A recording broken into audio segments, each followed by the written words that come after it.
Dua nih melihat.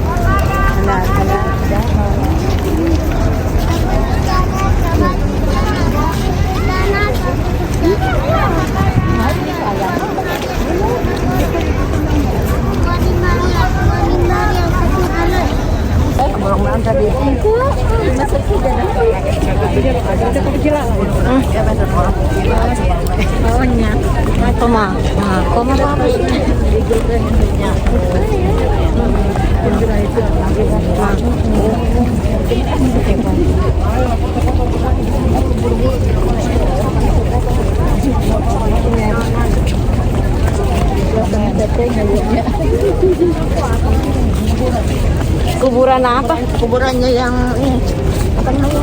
Yang perang Badar. Yang berapa? 10 ya? Berapa? 10.000. 1000 kayaknya. 1000 sahabat Nabi. Di sini sudah. Penguburan 1000 sahabat Nabi. Sini dalam Makam syuhada. makam para syuhada. Syuhada Uhud. Jabal Uhud. Makan syuhada syuhada. Ke kuburan makam sebelah sana ya, kita bisa lihat. Ya. Ada yang mungkin bisa mencium wanginya daripada makam para syuhada ini. Dulu beberapa jemaah sempat, ini dari mana wanginya? Ternyata dari makam para syuhada. Yuk kita sama-sama berziarah ya. Masih ada yang di belakang. Sini deketin dulu sebentar. Kita adabnya berziarah dulu ya. Berziarah, lalu mengucapkan salam dan juga minta kepada Allah Subhanahu wa taala. Ikuti Abi ya. Semuanya. Bismillahirrahmanirrahim. Assalamualaikum. Assalamualaikum.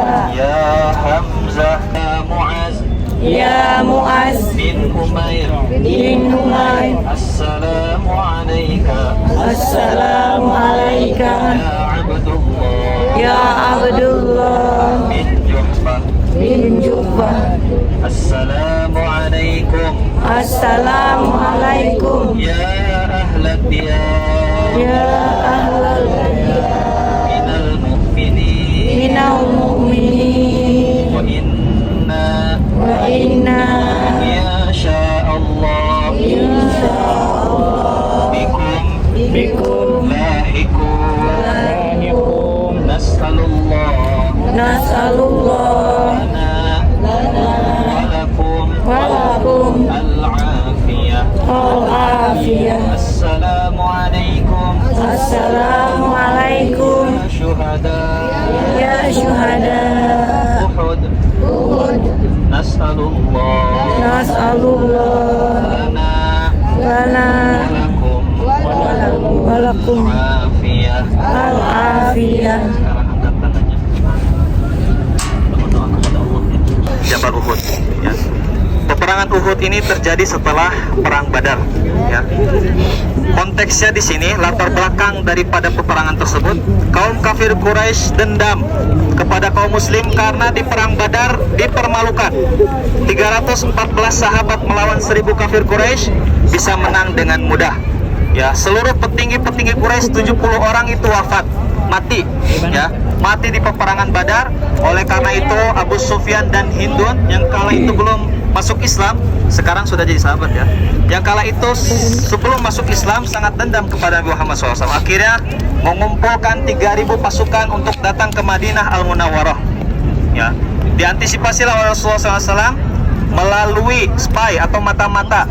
Ya, Rasulullah datang 3.000 pasukan mau meluluh lantakan Madinah. Akhirnya keluarlah 1000 sahabat. Ayo kita perang ke medan pertempuran Uhud di sini.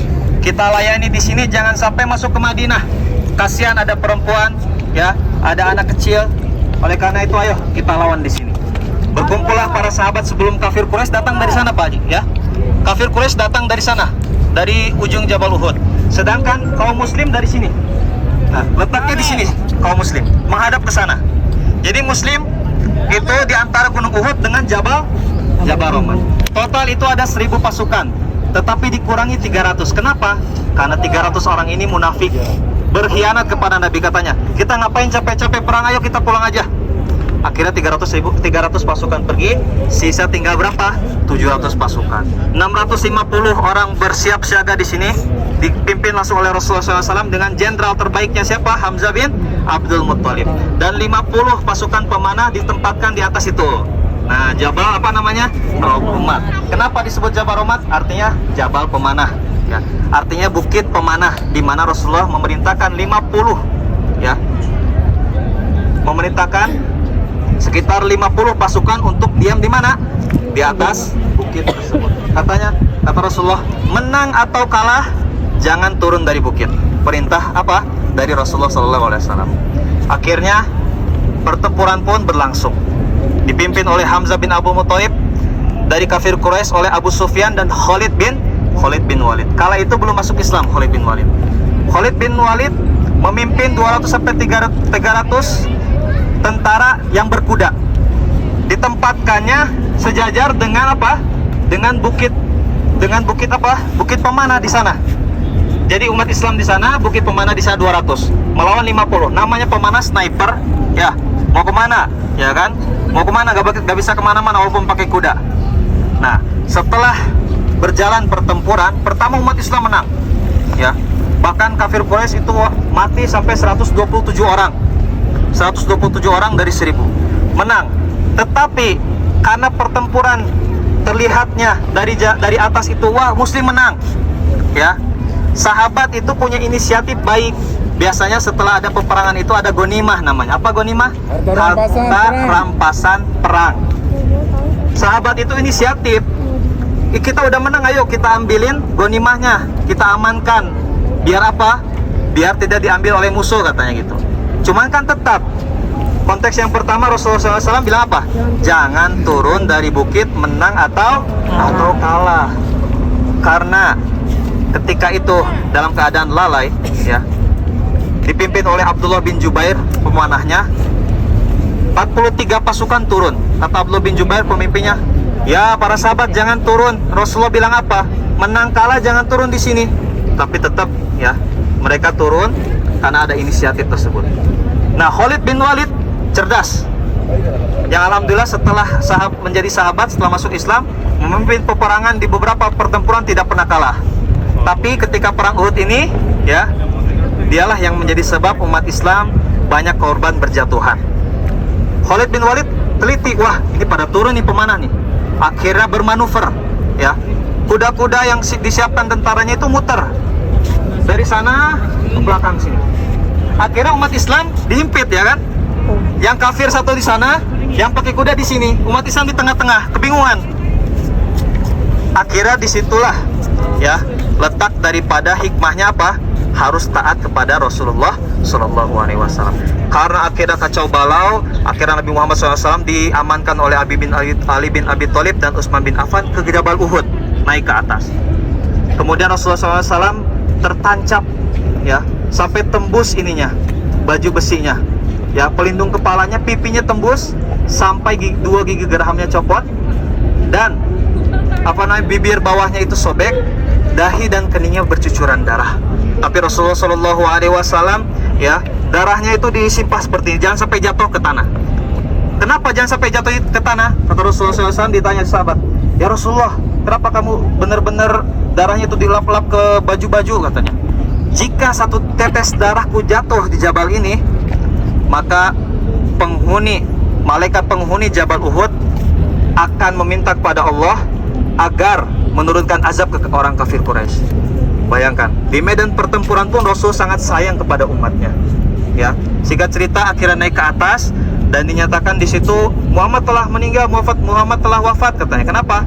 Karena ada yang ngelihat itu kena tusukannya, ya kan ya? Padahal belum. Alhamdulillah Allah selamatkan ke atas, dirawat di atas, dan semua para pasukan umat Islam pun akhirnya pergi ke atas. Pas sudah di atas, akhirnya kafir Quraisy bergembira, alhamdulillah, alhamdulillah. Bilangnya bersyukur kita bisa membalaskan dendam daripada kaum muslimin. Hindun ketika itu mengutus satu budak namanya siapa? Wahsy. Wahsy ini ditugaskan satu. Hindun ini dendamnya sama satu orang. Sama siapa? Hamzah bin Abdul Muttalib. Pemimpin, ya, pemimpin jenderal Muslim kala itu, karena Hamzah bin Abdul Muttalib yang telah membunuh ayahnya, ya, Utsbah bin Rabi'ah namanya. Dia yang membunuh ayahnya. Dendam. Wahsy akhirnya budaknya, kamu saya lepaskan jadi budak kalau kamu bisa membunuh Hamzah. Akhirnya Wahsy itu di medan pertempurannya satu targetnya, ngelok target. Siapa? Hamzah bin Abdul Muttalib. Qadarullah, Hamzah menjadi syuhada ketika perang Uhud, ditombak oleh Wahsy.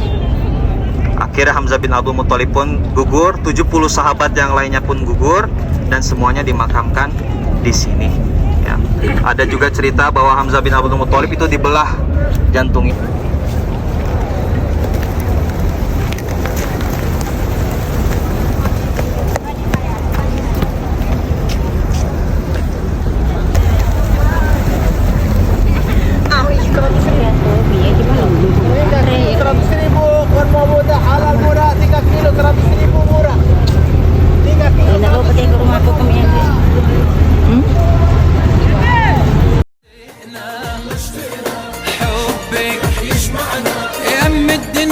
فلسطين يا فلسطين يا فلسطين.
وخايف نحب